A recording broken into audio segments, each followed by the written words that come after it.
Hey guys, happy Monday. Today you all listen to this story about the shot heard around the world.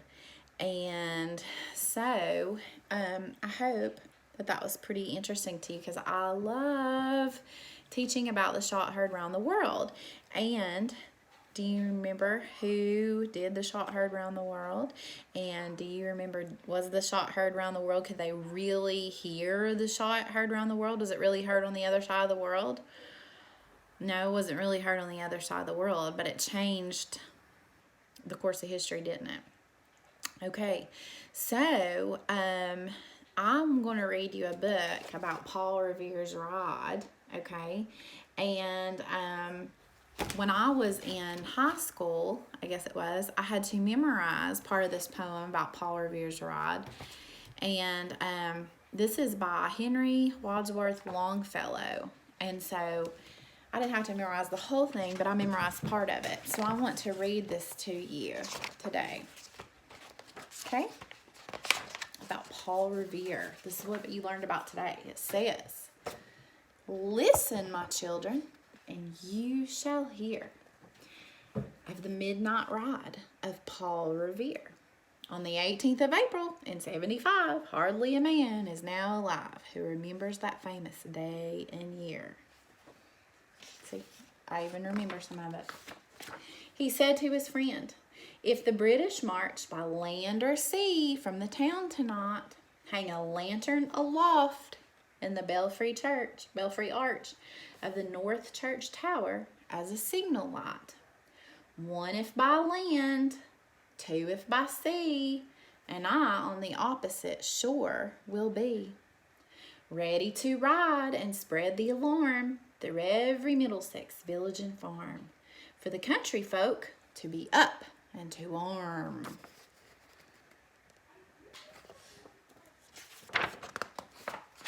Then he said good night, and with a muffled oar silently rowed to the Charlestown shore, just as the moon rose over the bay, where swinging wide at her moorings lay the Somerset British man of war, a phantom ship with each mast and spar across the moon like a prison bar, and a huge black hulk that was magnified by its own reflection in the tide.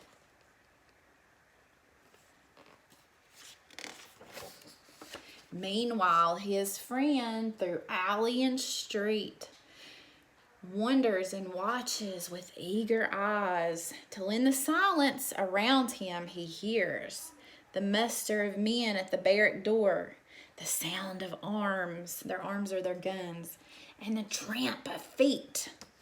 See how he's sneaking and watching? And the measured tread of the grenadiers marching down to their boats on the shores.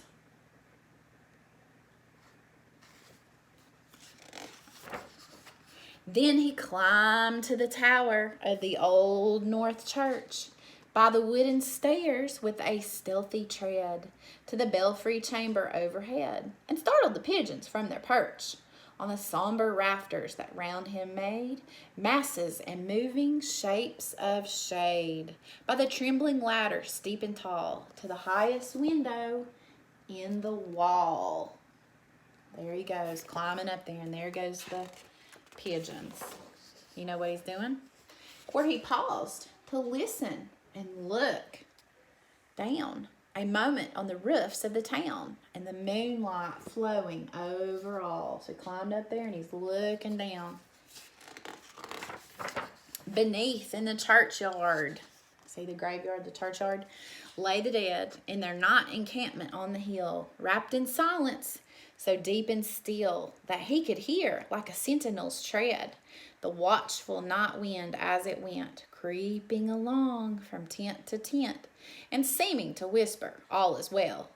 A moment only he feels the spell of the place and the hour and the secret dread of the lonely belfry and the dead.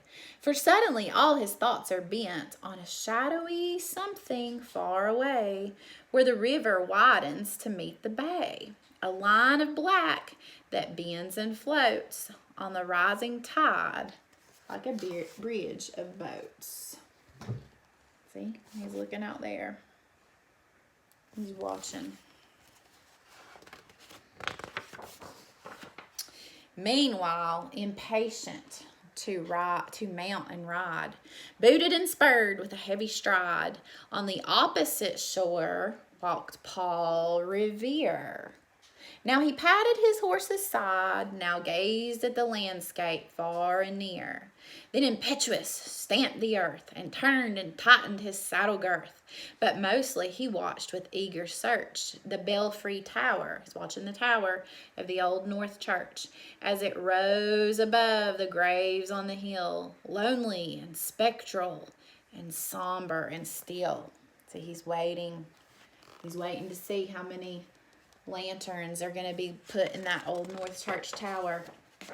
And lo, as he looks on the belfry's light, there's looking at the belfry's height, a glimmer and then a gleam of light.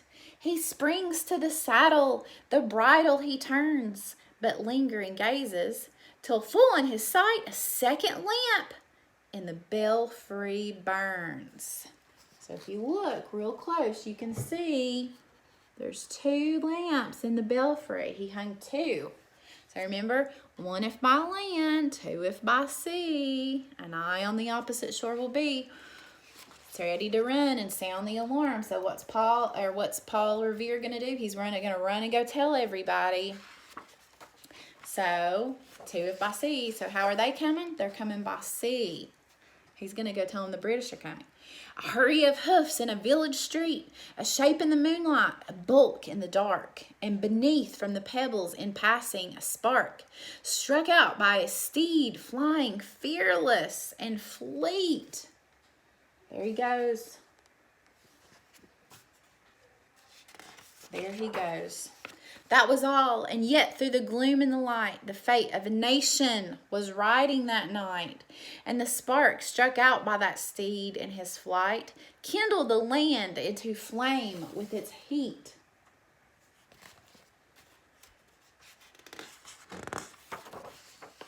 He has left the village and mounted the steep, and beneath him, tranquil and broad and deep, is the mystic meeting the ocean tides.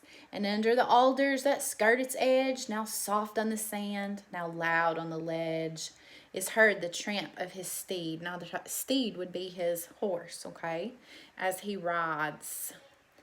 So he's riding.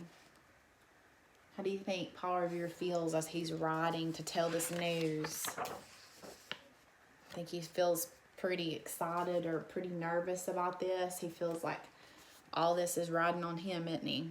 Because he's got to go tell him. It was 12 by the village clock when he crossed the bridge into Medford town.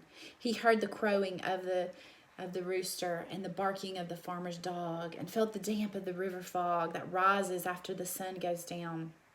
It was 1 by the village clock when he galloped into Lexington and saw the gilded weathercock swim in the moonlight as he passed, and the meeting house windows, blank and bare, gaze at him with a spectral glare, as if they already stood aghast at the bloody work they would look upon.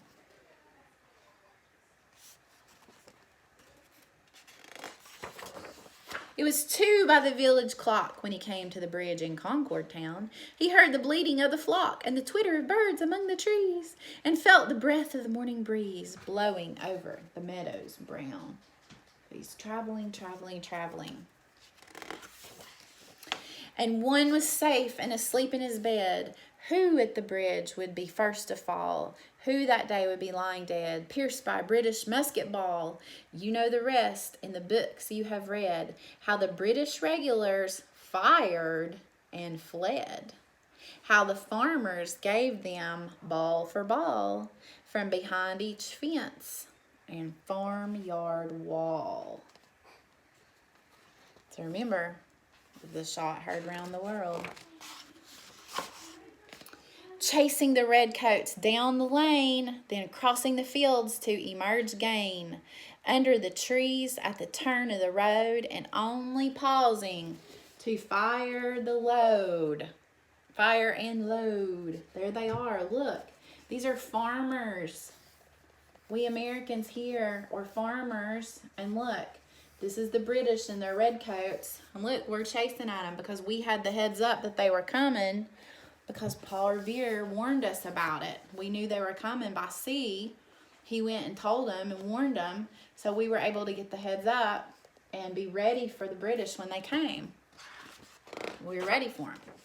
So through the night rode Paul Revere, and so through the night went his cry of alarm, through every Middlesex village and farm, a cry of defiance and not of fear, a voice in the darkness, a knock at the door, and a word that shall echo forevermore.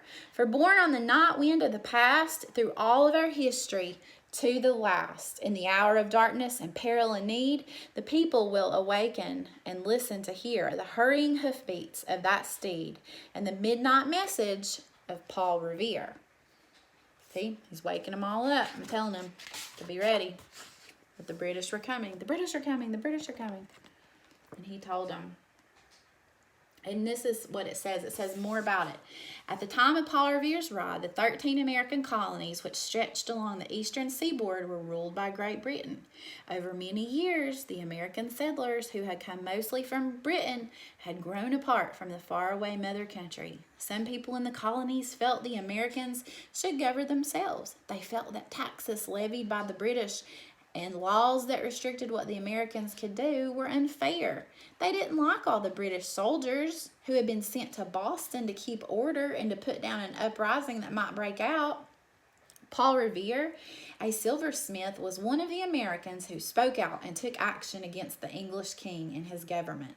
He and many others felt that war with Britain would surely come.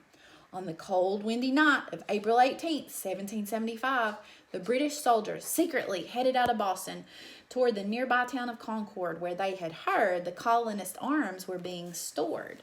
The Americans had been expecting such a move, but they hadn't known which route out of Boston the British would choose, whether the British command would decide to ferry the soldiers across the Charles River or march them around its mouth. Paul Revere's friend, Robert Newman, was picked to watch the army's movements from the tower of the Old North Church. From there, with a good view of the whole city before them, he saw the British begin to move in boats across the water. He signaled to Paul Revere and others who rode ahead of the soldiers and warned the Americans that the British were coming. The next morning, the American Minutemen, they were called American Minutemen because they could be ready to fight in a minute, were up and armed. They fired on the British soldiers, finally forcing them to go back to Boston. This battle was the first in the American Revolution, which ended the surrender of the British General Charles Cornwallis to George Washington 6 years later. And there you go. So I hope you enjoyed that, because I always enjoy listening about Paul Revere and about the shot heard around the world. So think, why was it so important? Why is this important? What does this start? That's what you're thinking about today. What does this start in America, in this time period? Think about that. Okay, because actually that's what you're thinking about for tomorrow with your writing tomorrow.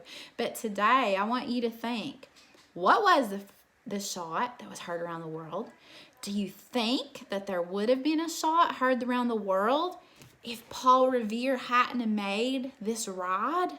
Would there have even been a shot heard around the world? Would there, if he hadn't have done that ride? What would have happened if he hadn't have done that ride? If he hadn't have done that, would there have even been a shot heard around the world? What would have happened if he hadn't have gone around warning people already about it? Okay, your word of the day, volunteers. Volunteers are people who do something without being paid or told to do it. So that's what a volunteer is. Somebody that doesn't get paid to do something. So think about somebody who might be a volunteer. You know volunteers who do stuff. A lot of you like to volunteer in class. You volunteer and raise your hand and say, hey, I'll do that for you, Miss Price. I'd like to take that to the office, or I'll carry your chair, or I'll do this, or I'll do that. That's a volunteer, okay? That's your word for the day, volunteers. And I think that probably in the lesson that you heard today, that word was read aloud to you with volunteers. Okay, I'll talk to you guys later. Happy Monday.